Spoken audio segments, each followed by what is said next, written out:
بسم اللہ الرحمن الرحیم ایاک نعبد و ایاک نستعین۔ میرے پاکستانیوں، میں جو آپ سے بات کرنا چاہتا ہوں آج، سب سے پہلے میں اس قوم کو یاد کرانا چاہتا ہوں کہ یہ کسی مقصد کے لیے پاکستان بنا تھا، کیونکہ ہم پہلی جنریشنز تھے جو اس ملک میں بڑے ہوئے۔ ہمارے ماں باپ، ہمارے بڑا جنریشن وہ ایک غلام ہندوستان میں بڑے ہوئے تھے۔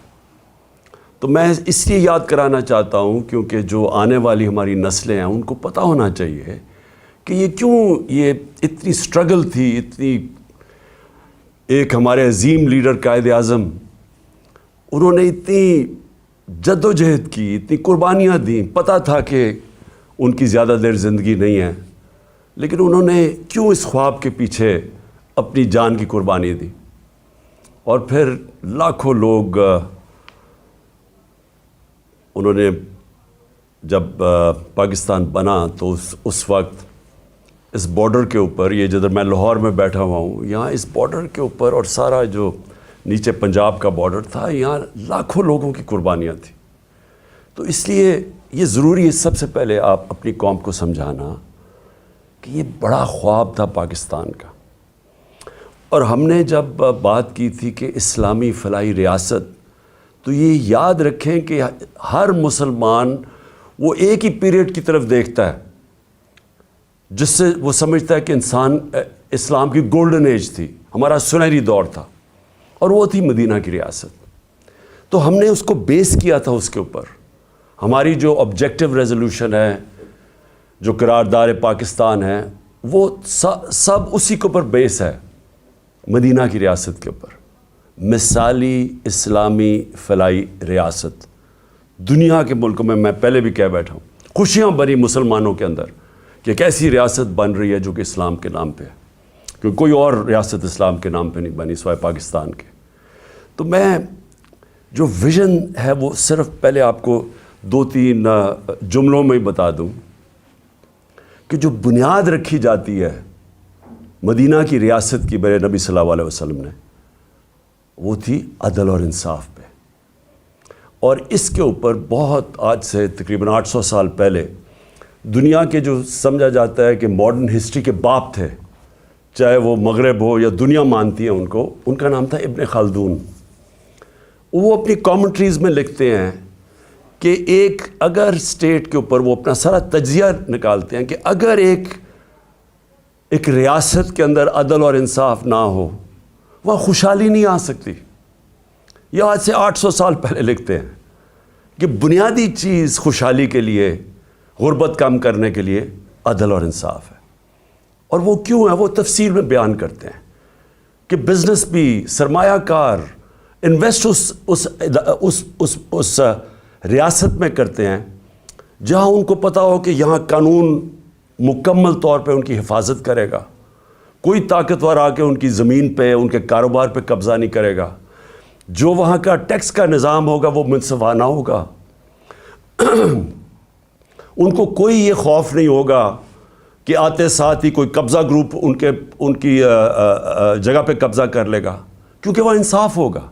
جدھر انصاف ہے وہ قبضہ گروپ نہیں ہے، جدھر انصاف ہے وہ ظلم نہیں ہے، جدھر انصاف ہے وہ NRO نہیں ہے، وہ بڑے لوگ چوری نہیں کر کے معاف نہیں کروا سکتے، کیونکہ قانون کے سامنے سب ایک برابر ہے۔ تو یہ جب مدینہ کی ریاست کی بنیاد رکھی گئی عدل اور انصاف پہ، تو یہ یاد رکھیں کہ وہ اس وقت بڑے برے حالات تھے، خوشحالی بعد میں آئی، پہلے انصاف آیا۔ تو آج میں اس لیے اس کے اوپر بات کرنا چاہتا ہوں کہ ہم اس ویژن سے اتنا دور جا رہے ہیں کہ مجھے خوف آ رہا ہے کہ ہم بچیں گے بھی یا نہیں بحیثیت قوم۔ ایک انگریزی کی سٹیٹمنٹ ہے، نیشنز وداؤٹ اے ویژن ڈائی۔ قوم جو اپنے نظریے سے ہٹ جاتی ہے وہ مر جاتی ہے۔ تو یہ میں آپ کے لیے یہ باتیں اس لیے رکھ رہا ہوں کیونکہ جب سے یہ ایک سازش کے تحت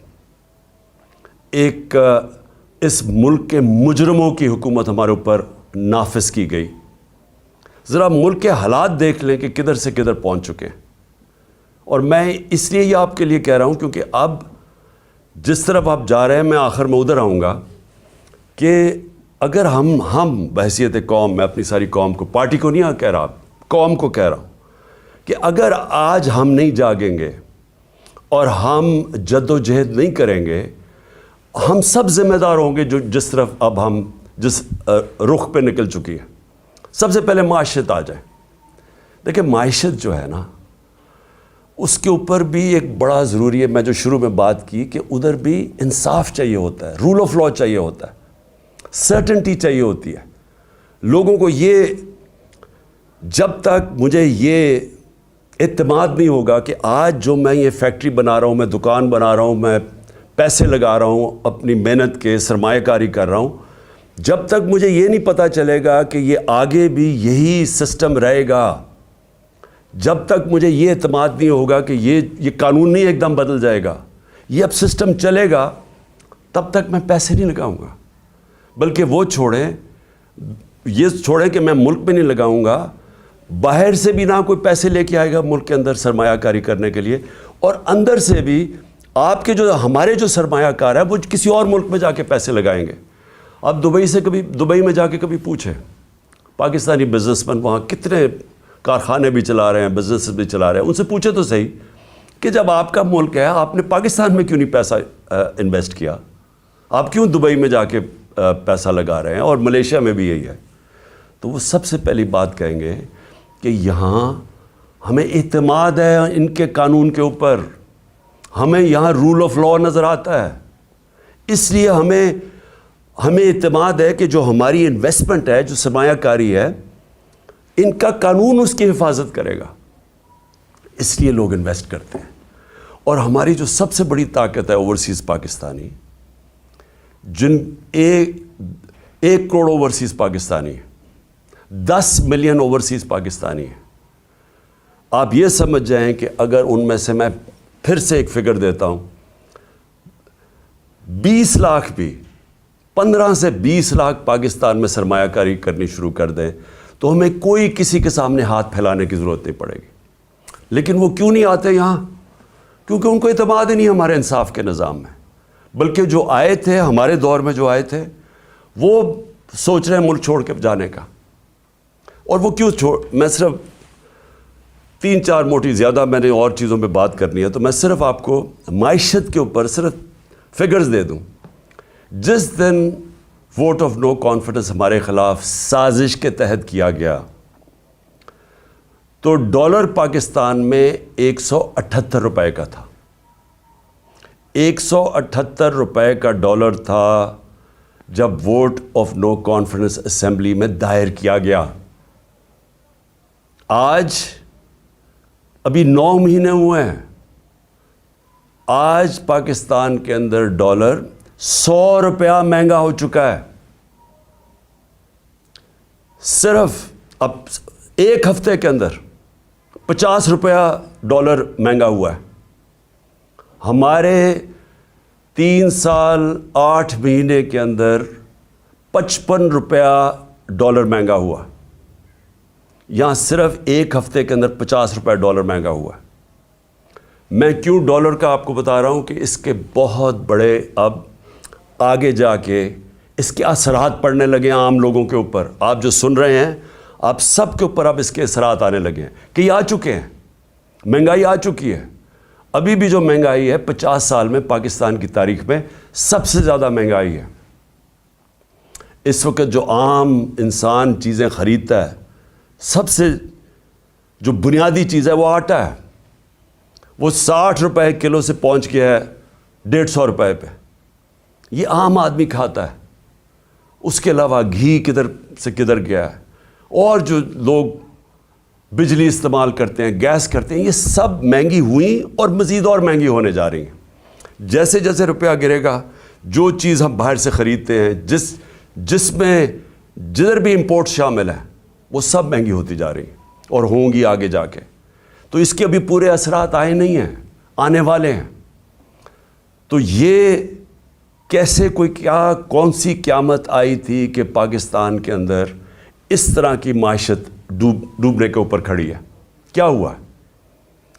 تیل کا ہی کہتے ہیں نا اصل تو اثر. ہم تیل امپورٹ کرتے ہیں, تیل جب مہنگا ہوتا ہے, بجلی مہنگی, اس کا سارا اثر پڑ جاتا ہے ٹرانسپورٹ پہ, ہر چیز پہ, اور جب وہ ہر انسان کو افیکٹ کرتی ہے. تو تیل پھر سے میں بتا دوں کہ ہمارے دور میں $110 سے $115 بیرل پہ گیا تھا. آج پہلے کوئی $75 پہ چلا گیا تھا, نیچے گر کے اب کوئی $85 کے اوپر تیل ہے بیرل. تو کس وجہ سے یہ ایک دم یہ جو طوفان آ گیا مہنگائی کا, اور ہر چیز مہنگی اور روپے پہ پریشر. آج پاکستان کے ریزروز ادھر پہنچ گئے ہیں جدھر ہم نے جب ایٹمی دھماکہ کیا تھا تو اس سے بھی نیچے پہنچ گئے ہیں. تو جو ریزروز, اگر آپ اس کا مطلب یہ کہ جب آپ کے ریزروز گرتے ہیں تو روپے پہ پریشر پڑ رہا ہے, اور جب ریزروز گرتے ہیں اس سے بھی خوفناک چیز جو ہم سب کو, ہم سارے پاکستانیوں کو تشویش ہوگی سن کے کہ ہماری سیکیورٹی پہ اس کا ایفیکٹ جاتا ہے. ہندوستان کے ریزروز کچھ پتہ نہیں $550 ارب ہیں, $550 ارب ہیں. ہمارے $3 ارب سے بھی نیچے گر گئے ہیں. تو کہاں $550 ارب اور کہاں $3 سے نیچے گرنے کا. صرف آپ کو اگر کبھی آپ کو دل کے اوپر اگر تکلیف پہنچانی ہے تو ہندوستان کی چینلز دیکھیں آج کل وہ کس طرح پاکستان کا نام لے رہی ہیں کہ یہ صرف 9 مہینے کے اندر ملک کدھر سے کدھر پہنچ گئے. اب میں جو یہ امپورٹڈ گورنمنٹ کے imported finance minister Ishaq Dar, پہلے تو انہوں نے بڑی بڑکیں ماری کہ 200 سے میں نیچے ڈالر کروں گا. پھر IMF کو انہوں نے دھمکیاں دی, پھر موڈیز جو ریٹنگ ایجنسیز ہے اس کو دھمکیاں دی, اور آج اپنے گھٹنے ٹیک لیے ہیں, اور آج کہہ رہے ہیں کہ جی کرتا تو سب کچھ اللہ ہے, اس کی مرضی کے بغیر تو کچھ نہیں ہوتا, لیکن اللہ نے بھی کوئی کنڈیشنز لگائی ہوئی ہیں کہ میں تب تمہاری مدد کرتا ہوں تب تم یہ چیزیں کرو. اور اس کے بعد خیرات کے اوپر آ گئے ہیں کہ خیراتی اداروں کو کہیں گے کہ وہ آ کے مدد کریں پاکستان کی. اس کا مطلب کوئی روڈ میپ, کوئی سلوشن نہیں ہے, کوئی آگے راستہ نہیں ہے. ان کو کوئی پتہ نہیں ہے کہ اب یہاں سے آگے جانا کیسے. اور میں آپ کو پیشن گوئی کرتا ہوں کہ یہ اور یہ جو امپورٹڈ سارے لوگ مسلط کیے گئے ہیں یہ بھاگنے کی بھی تیاری کر رہے ہوں گے. ان کا اسٹیٹ پاکستان میں نہیں ہے. اسحاق ڈار کے اور ان کے بچوں کی ذرا پراپرٹیز دیکھیں اور ان کے پیسے باہر کتنے پڑے ہیں. ان کا جو ماسٹر ہے نواز شریف, اس کی ذرا رہن سہن لنڈن میں دیکھیں کتنا ہے.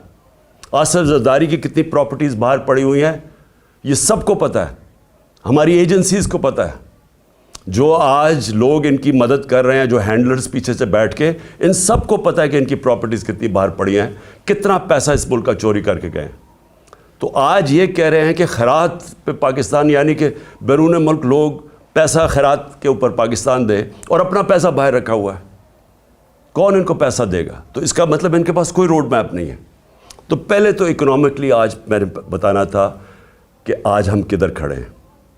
اس کے بعد دوسری چیز آ جائے جو میں نے شروع کی تھی بات, انصاف اور رول آف لاء کی. جو آج ہمارے بنیادی حقوق, فنڈامنٹل رائٹس, جس طرح ان کو مسترد کیا گیا, جس طرح ان کی وائلیشن کی گئی اس جب سے یہ امپورٹڈ حکومت ہمارے اوپر بیٹھی ہے. میں پھر سے ریپیٹ کرتا ہوں, جنرل مشرف کے مارشل لاء میں اپوزیشن میں تھا, مجھے جیل میں ڈالا گیا, لیکن میں آپ کو یقین دلاتا ہوں کہ اس طرح کا کبھی ہم نے ایسا ظلم نہیں دیکھا جو انہوں نے کیا. میں صرف نام لکھے ہوئے ہیں کہ جو انہوں نے ہمارے ساتھ کیا. ڈاکٹر شہباز گل, ایک یونیورسٹی پروفیسر, باہر امریکہ کی یونیورسٹی میں پڑھانے والا, اپنا سب کچھ یعنی بڑی سیلری چھوڑ کے آتا ہے پاکستان. اس کو ننگا کر کے جو تشدد کیا گیا, الٹا لٹکایا گیا, یعنی اس نے جرم کیا کیا تھا؟ کوئی ہمیں بتائے جرم کیا کیا تھا اس نے؟ اور مجھے افسوس سے کہنا پڑتا ہے کہ ہمارے انصاف کے نظام نے اس کے فنڈامنٹل رائٹس کی حفاظت نہیں کی. اس کے اوپر مزید اور کیسز کر دیے گئے. کبھی وہ کراچی جا رہا ہے تو کبھی بلوچستان میں کیسز کر رہے ہیں. تو کوئی یعنی کدھر گئے ہمارے فنڈامنٹل رائٹس؟ کون سے ملک کے اندر جو اپنے آپ کو جمہوریت کہتا ہے وہاں لوگوں سے ایسے ہوتا ہے جو اس سے ہوا؟ ابھی تک وہ ریکور نہیں کیا شہباز گل. ابھی تک جس طرح اس کے اوپر تشدد کیا گیا, ابھی تک اس کا اثرات اس کے اوپر ہے.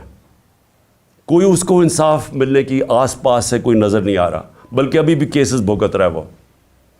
اور ایک آدمی جو ملک کی مدد کرنے آیا تھا, اپنی سے بڑا آئیڈیلزم لے کے آیا تھا, وہ پیسے خرچ کر رہے وکیلوں کے اوپر, اپنے کیسز کے اوپر. میں اس کی اس لیے مثال دے رہا ہوں کیونکہ شاید ملک کے غدار ہوں, کوئی دہشت گرد ہوں, تو شاید ان کو تو ایسے ٹریٹ کرتے ہوں, لیکن ایک پولیٹیکل آدمی, ایک سٹیٹمنٹ کے اوپر اس کے اوپر یہ ظلم کیا گیا. پھر جو اے آر وائی کا جو اس وقت جو ٹی وی چینل کا اس بیچارے کا جو نیوز ایڈیٹر ہے, اس کا کوئی کام ہی نہیں تھا, اس کو رات کے 3 بجے اٹھا کے لے گئے. مجھے یہ ایک نہیں سمجھ آتی کہ رات کے 3 بجے کیوں اٹھانے آتے ہیں, کیوں یہ کیا ایک مہذب معاشرے میں ایک وارنٹ نکلتی ہے, آپ گھر پہ جا کے وارنٹ ڈیلیور کریں اور آپ اٹھا لیں ان کو. لیکن صبح کے 3 بجے جا کے سارے گھر میں اندر دروازے توڑ کے اندر گھس جاتے ہیں, وہاں جا کے ان کی عورتیں ہیں, بچے ہیں, ان کے سامنے یہ ظلم کر رہے ہیں. یہ جو اے آر وائی کے جو نیوز ایڈیٹر, ان کے بچوں کے اوپر ابھی تک اثر رہا ہے کہ جو انہوں نے اس طرح کیا. 25 مئی کو جو انہوں نے ہمارے ساتھ کیا, 25 مئی کو لوگوں کے گھروں میں گھسے, 3 بجے تک رات کے لوگوں کے گھروں میں گئے, وہاں اسی طرح دروازے توڑ کے گئے. ایک جو میجر صاحب تھے, ان کے گھر میں جب دروازہ توڑ کے گئے تو انہوں نے گولی چلائی. کسی کو کیا پتا کہ ڈاکو آ گیا, کون آ گیا رات کو, تو وہ بیچارہ سپاہی بیچارہ ایسے مارا گیا بیچ میں. ذمہ داری ان کی تھی جنہوں نے آرڈر کیا, اور اس کو اٹھا کے لے گئے, اور اس کو پھر اس کے اوپر تشدد کیا. اس کے بیٹا, اس کا کوئی قصور ہی نہیں تھا, وہ کہہ رہے ہیں میجر صاحب کہ میں نے گولی چلائی ہے. اس کے بیٹے کو لے گئے, اور اس جو بیٹے کے اوپر تشدد کیا, کتنے مہینے رکھ کے, کدھر گئے فنڈامنٹل رائٹس. اور اس کے بعد اعظم سواتی سینیٹر, باہر پیسے اس نے جا کے پیٹرول پمپ کے اوپر امریکہ میں کام جھاڑو دے کے اپنی بزنس بنائی, پیسہ بنایا, اور وہی آئیڈیلزم لے کے وہ پیسہ سب اپنا پاکستان بھی لے, پاکستان بھی آ گئے, سینیٹر بن گئے. ایک ٹویٹ کے اوپر, اور ٹویٹ اتنی سچی ٹویٹ ہے کہ باجوہ کو کہہ رہے ہیں کہ آپ نے NRO2 دیا, ساری قوم کہتی ہے اس نے دیا, اس میں تو کوئی شک نہیں ہے. اس کے اوپر جو تشدد کیا گیا, بچوں کے پوتے اور پوتیوں کے سامنے صبح کے 3 بجے گھس کے اس کو پہلے مارا, پھر حوالے کیا گیا نامعلوم افراد کے جن کا نام بھی انہوں نے لیا ہے, اور ان کو اس کے اوپر ننگا کر کے پھر تشدد کیا. پھر ایک گندی ویڈیو بنا کے بیوی کو گھر دے دی, بیوی اور بیٹی کو. یعنی یہ کون سی بنانا ریپبلک میں, کدھر گئے فنڈامنٹل رائٹس. پھر آگے آ جائیں, فواد چودھری پھر صبح کے 3-4 بجے پہنچ گئے گھر, ادھر سے پھر اٹھایا, ہتھکڑیاں لگائیں, اوپر کپڑا, یعنی یہ کوئی دہشت گرد تھا کیا تھا. اس کو پھر پھرایا چاروں طرف, اور جو اس سے کیا, چھوٹی بیٹیاں وہ ٹراماٹائزڈ, بیٹیوں کے اوپر اثرات ابھی تک. پھر شندانہ گلزار, کیا اس نے شندانہ نے کیا کہ اس کو دہشت گرد بنا دیا. یہ جمہوریت ہے, آپ اگر کوئی بیان دیتا ہے اس کو مسترد کر دیں. یہ کیسے ہو گیا کہ اس کے بیان کے اوپر اس کو دہشت گرد بنا دیا, اس کے اوپر کیس کر دیا دہشت گردی کا. پھر شیخ رشید کو پہلے, اور فواد چودھری کو ہائی کورٹ 4 دفعہ ہائی کورٹ نے آئی جی کو کہا کہ میرے سامنے فواد کو لے کے آؤ. آئی جی نے کوئی پرواہ نہیں کی, کہیں اور سے آرڈر مل رہے تھے, کوئی فکر نہیں کی انہوں نے. اور پھر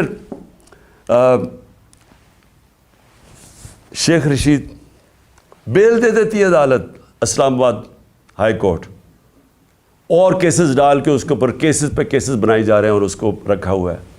ایک کتنی دفعہ شیخ رشید منسٹر بن چکے ہیں, عمر ان کی 75 سال ہے, رات کو ہتھکڑیاں باندھ کے ان کو کمرے میں رکھا ہے, ان کے اوپر کپڑا ڈالا رکھا ہے.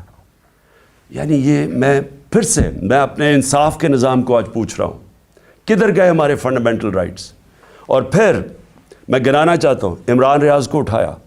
ہر وہ آدمی جو رجیم چینج کے جو صحافی خلاف ہے, ہر اس آدمی کو سنگل آؤٹ کیا انہوں نے، ہر اس آدمی کے اوپر، جس طرح عمران ریاض کو یہ دوسری دفعہ اٹھا کے لے کے گئے تھے،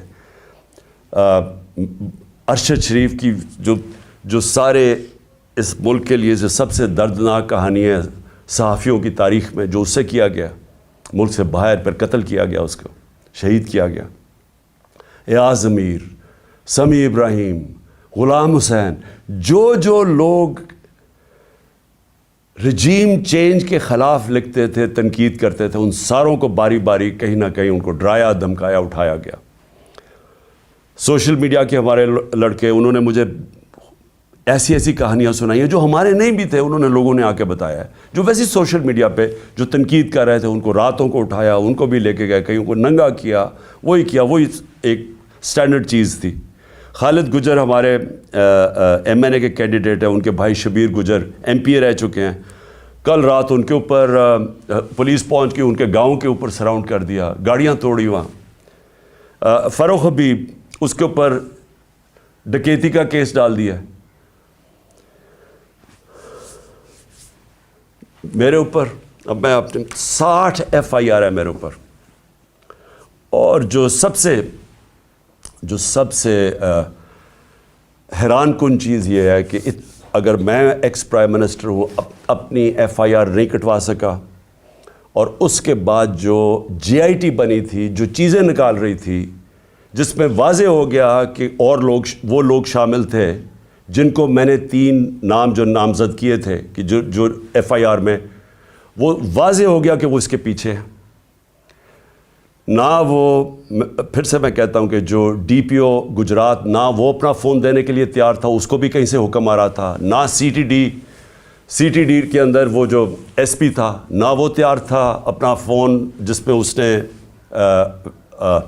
وہ جو دوسری ویڈیو بنائی تھی، وہ جو شوٹر تھا نوید یا ندیم، نہ انہوں نے دیا، نہ انہوں نے کوآپریٹ کیا۔ لیکن جو رپورٹ درج کروائی گئی عدالت نے، جے آئی ٹی نے عدالت میں جو رپورٹ درج کروائی، اس کے اندر یہ چیز واضح ہو گئی کہ 3 شوٹر تھے، ایک نہیں تھا، تو دینی انتہا پسند کا سارا ختم ہو گیا کیس۔ لیکن جو سی ٹی ڈی کے اندر جب اس کو نوید کو اٹھا کے سی ٹی ڈی لے کے گئی، تو وہاں 5 نامعلوم افراد تھے۔ کیا کام تھا ان کو سی ٹی ڈی میں؟ تو کیا اگر کسی میں کوئی شک ہے تو اب یہ شک ہٹ جانا چاہیے کہ یہ جن لوگوں نے کروایا تھا ان کا کام میری حفاظت کرنا تھا، انہوں نے یہ کروایا سب کچھ، اور اس لیے وہ کور اپ کر رہے ہیں۔ کیئر ٹیکر گورنمنٹ کیسے ہو سکتی ہے کہ جے آئی ٹی کی جو پنجاب گورنمنٹ نے نوٹیفائی کی ہوئی جے آئی ٹی، اس کو بند کر دیا، اس کا کام نہیں کرنے دے رہے؟ کس چیز کا خوف ہے؟ کیونکہ طاقتور لوگوں نے اپنا فیصلہ کیا ہوا ہے کہ اگر وہ قانون کے اوپر ہیں، یہ ہے۔ اور پھر میں واپس جاتا ہوں کہ یہ سارے جو میں نے آپ کو کیسز اس لیے بتا رہا ہوں کہ یہاں رول آف لا نہیں ہے، یا انصاف ختم کر دیا ہے، یا جنگل کے قانون کی طرف نکل گیا پاکستان۔ اور کوئی ملک جدھر انصاف اور رول آف لا نہیں ہے، وہاں خوشحالی نہیں آ سکتی۔ یہ ہم اندھیرے کی طرف لے کے جا رہے ہیں، اور یہ مزید جتنی یہ اور کوششیں کر رہے ہیں، جتنا ہمیں ڈرانے دھمکانے کی، یہ صرف ثابت کر رہے ہیں کہ اس ملک میں مائٹ از رائٹ ہے، جس کی لاٹھی اس کی بھینس، کہ کوئی انصاف نہیں ہے کمزور کو۔ یہ ثابت کر رہے ہیں کہ یہ جو لوگ اوپر بٹھائے ہوئے ہیں ہمارے، ان کا صرف مقصد ہی ایک ہے کہ کسی نہ کسی طرح اپوزیشن کو ڈرا دھمکا کے ختم کرو، تاکہ یہ ختم ہو جائے۔ تو پھر وہ جو میں جس کا نام 12th مین بھی رکھا ہوا ہے، وہ لڑنے سے بھاگا آئے، جب وہ سمجھ جائے کہ اب گراؤنڈ تیار ہو گئی ہے، تو تب وہ آ کے الیکشن جیت کے تو کہے جی دیکھیں بہت بڑا مارکا مارا۔ یہ صرف گیم پلان ہے۔ لیکن جو تیسرا میرا پوائنٹ ہے کہ جو پولیٹیکل اس وقت جو ہمارے ملک میں پولیٹیکل انسرٹنٹی ہے، جس کی وجہ سے کبھی بھی معیشت ہماری کبھی بھی وہ استحکام اس میں نہیں آ سکتا جب تک آپ پولیٹیکل سٹیبلٹی نہ لے کے آئیں۔ تو ہم نے جب فیصلہ کیا، میں نے فیصلہ کیا کہ ہم اپنی 2 گورنمنٹس کو ڈیزالو کرتے ہیں، پختونخوا اور پنجاب کو، تو اس کے پیچھے اپنا ملک کا سوچ رہا تھا کہ میں نے سوچا کہ اگر ہم، آئین کہتا ہے کہ جیسی آپ اپنی گورنمنٹ ڈیزالو کرتے ہیں، جو گورنر ہے اس نے 90 دن کے اندر الیکشن کی ڈیٹ دینی ہے۔ یہ پاکستان کا آئین ہے. میں نے وہ آئین سوچ کے اپنی گورنمنٹس کو ڈیزالو کیا تھا, اور مجھے تب لوگ کہتے گئے ہمارے کہ یہ نہیں کریں گے, کہ یہ جو طاقتور لوگ ہیں یہ نہیں ہونے دیں گے. اور انہوں نے پوری پہلے کوشش کی کہ کسی نہ کسی طرح ہمیں پنجاب میں کانفیڈنس ووٹ نہ ملے, پھر کہ ہم ڈیزالو نہ کر سکے تھے, ڈرایا دھمکایا, یہاں آ کے بیٹھ گئے وہ طاقتور ہینڈلرز, اور انہوں نے پوری کوشش کی. لیکن اللہ ایک پلان اوپر والے کا بھی ہوتا ہے نا, وہ کامیاب ہو گیا. ہمیں 186 ووٹ مل کے, اور ہم نے اپنی گورنمنٹ, جب کانفیڈنس مل گیا ووٹ, ہم نے اپنی گورنمنٹس ڈیزالو کر دی. اب یہ سارا ملک اب تماشا دیکھ رہا ہے کہ ابھی تک 18 دن ہو گئے ہیں, دونوں گورنرز نے ڈیٹ نہیں دی الیکشن کی, اور یہ جیسے ہی 90 دن ختم ہوں گے تو ساری قوم سمجھ جائے کہ اس کے بعد یہ آرٹیکل 6 لگے گا ہر کوئی جو گورنمنٹ میں بیٹھا ہوگا, کیونکہ وہ بالکل جو بھی گورنمنٹس ہوں گے انلیگل ہو جائیں گی, وہ آئین کے خلاف ہو جائے گی. اور جو بھی یہ کوشش کر رہا ہے کہ کسی طرح اس کو آگے کھینچا جائے, اور وہ ہمیں پتہ ہے کون کوشش کر رہے ہیں. ایک تو یہ جو امپورٹڈ ڈاکو بیٹھے ہوئے ہیں ہمارے اوپر, یہ خوف زدہ ہیں الیکشن سے. ان کو پتہ ہے کہ الیکشن میں یہ جیت نہیں سکتے, اور انہوں نے تیاری کی ہوئی تھی کہ جتنا ٹائم گزرتا رہے گا اس کے اندر یہی حربے استعمال کر کے ہمیں کمزور کرتے جائیں گے, FIRs کاٹتے جائیں گے. عمران خان کی جیل کی پلان کیا ہوا ہے کہ اس کو جیل میں ڈالیں گے, اور پھر ہمارے جو سینئر لوگ ہیں ان کو اسی طرح ہراساں کرتے جائیں گے. جو بولنے والا ہوگا اس کا منہ بند کرنے کی کوشش کریں گے. تو یہ ان کا پلان تھا کہ یہ آہستہ آہستہ جب بالکل ہم کمزور ہو جائیں گے تو تب پھر یہ الیکشن کی کوئی ڈیٹ دیں گے. لیکن ہم نے یہ جو اپنی گورنمنٹ ڈیزالو کر کے اب جو سارا پاکستان آج پاکستان کی عدلیہ کی طرف دیکھ رہا ہے, اور میں یہ امید رکھتا ہوں کہ ہماری عدلیہ آئین کے ساتھ کھڑی ہوگی, کیونکہ اگر یہ 90 دن سے اوپر جاتا ہے تو یہ پاکستان کے آئین نہیں, پاکستان کے رول آف لاء نہیں, یہ ساری پاکستان کی جمہوریت اس وقت ختم ہو جاتی ہے. اس کا مطلب جمہوریت نہیں ہے یہاں, کیونکہ جمہوریت تو چلتی ہے آئین کے اوپر. تو لہٰذا یہ اب سارا قوم تماشا دیکھ رہی ہے کہ کیا 90 دن میں الیکشن ہوگا یا نہیں ہوگا. میں ابھی آپ کو کہہ رہا ہوں کہ یہ جو امپورٹڈ حکومت ہے یہ اتنی خوفزدہ الیکشن سے, کیونکہ انہوں نے پوری کوشش کی سب کو ملا کے, جو 16 جولائی کو الیکشن ہوئے تھے بائی الیکشنز پنجاب میں, اس کے باوجود ہار گئے. پھر اس کے بعد ساری جماعتیں ایک ٹکٹ پہ لڑی, پھر ہار گئی, وہ جو اگلا اکتوبر میں الیکشن ہوا تھا. تو یہ ڈرے ہوئے ہیں الیکشن سے, تو یہ الیکشن سے ڈرے ہوئے ہیں, ملک تباہی کی طرف لے کے جا رہے ہیں. روڈ میپ ہے کوئی نہیں, کوئی چیز کنٹرول میں ان کے نہیں ہے, صرف اور صرف اس ڈر سے کہ الیکشن نہ ہار جائیں.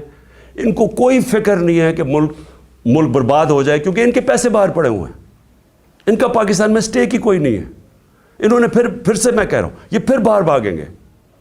لیکن اس جو ملک میں رہنے والے لوگ ہیں ان سب کو تو سوچنا چاہیے نا کہ ہم کدھر جا رہے ہیں, اور ان کو فکر کرنی چاہیے, ہم سب کو فکر کرنی چاہیے کہ اگر یہ ملک نہیں ہے تو ہم نہیں ہیں. اور اگر جس طرح معیشت تباہ ہوتی جا رہی ہے تو سب سے پہلے تو ہماری ساورنٹی جا رہی ہے, آزادی ہماری جائے گی, اور جو ہم پہلے سے کہہ بیٹھے. تو میں آخر میں میں ختم کرنے سے پہلے میں یہ جو دہشت گردی ہوئی, دہشت گردی کو بھی پوری کوشش کی گئی کہ کسی نہ کسی طرح اس سے سیاسی فائدہ اٹھایا جائے.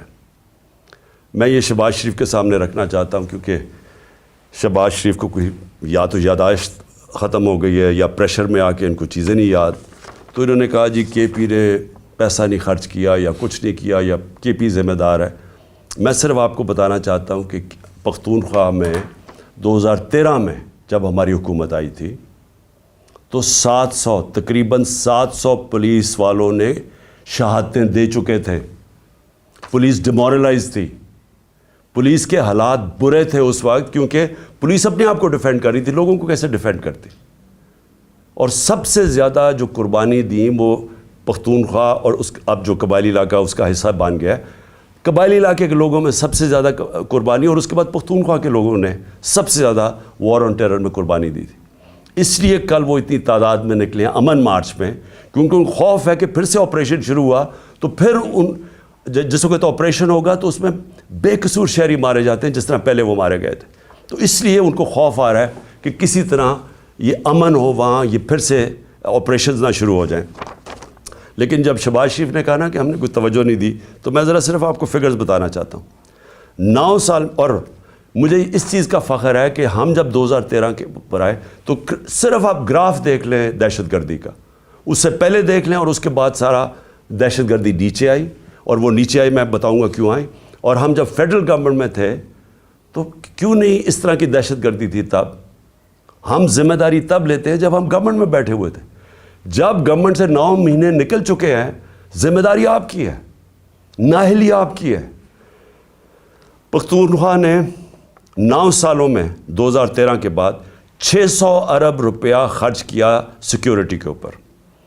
اس سے پہلے ٹریننگ کا ایک پولیس کا سکول تھا, 4 سکول بنائے ہمارے ہوتے ہوئے, 4 نئے سکول بنائے گئے پولیس کے ہمارے دور میں 9 سالوں میں. اس سے سب سے امپورٹنٹ چیز کہ ایلیٹ ٹریننگ سکول بنایا نوشہرہ میں کہ ایلیٹ پولیس اس کی ٹریننگ کی جائے. اسپیشل کامبیٹ فورس بنائی گئی جس کا صرف مقصد تھا کہ دہشت گردی کے لیے ان کو ٹرین کیا جائے. اس کی وجہ سے دہشت گردی نیچے آئی. پھر شہباز شریف نے کوئی کہا کہ جی فورینزک ڈی این اے کی لیبارٹری نہیں بنی.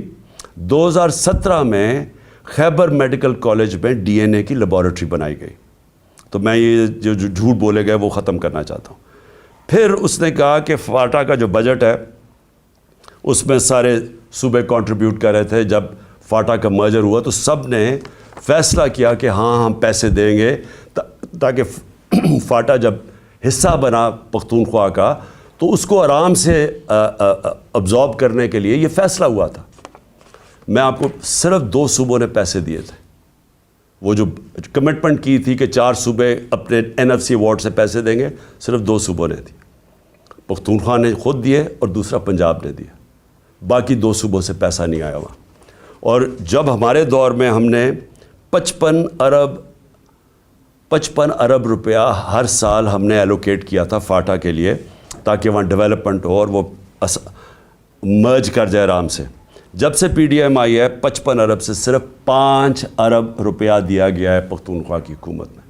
تو میں یہ صرف کریکٹ کرنا چاہتا تھا کہ یہ ذرا جھوٹ بولے گئے تھے.